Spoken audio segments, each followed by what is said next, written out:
Now, for some families, driving even a few hours together can be a fraught experience. So spare a thought then for the husband and wife team from Aberdeen, driving from the north to the south pole in an electric car.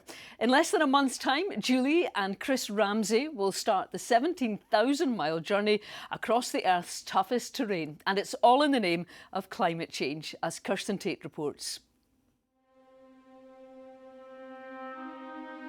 An epic journey. This has never been done in history before.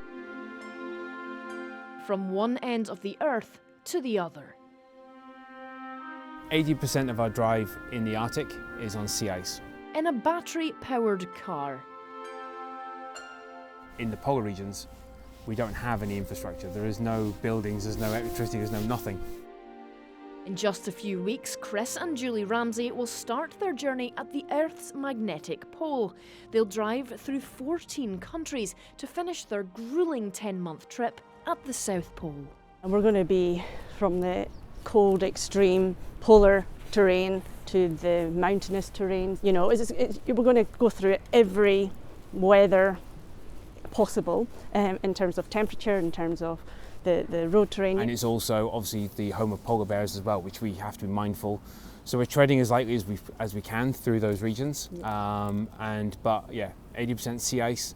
That's why we need to leave the Arctic by April, by this first week in April, because unfortunately sea ice is melting.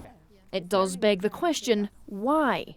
The point of this adventure is to accelerate the adoption of electric vehicles and to dispel some of the myths that are currently out there about electric vehicles. And it's also to educate and for people to learn more about their capabilities. The couple are no stranger to adventure. So the vehicle behind us, this was used for an event called the Mongol Rally. Back in 2017, Julie and I drove this car, which has a range of about 80 to 90 miles, fully electric, from London, Goodwood Racing Circuit, all the way to Ulan-Ude in southern Siberia. It's 10,000 miles. For their next big expedition, they've mapped out easy access to charging points. But in the polar regions where there's no infrastructure, they'll have to think out of the box.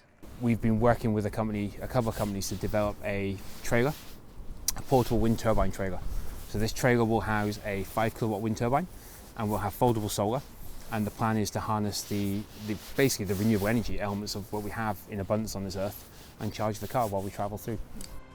The almost year-long trek will be a monumental test of the car and possibly their marriage. Kirstin Tait, STV News.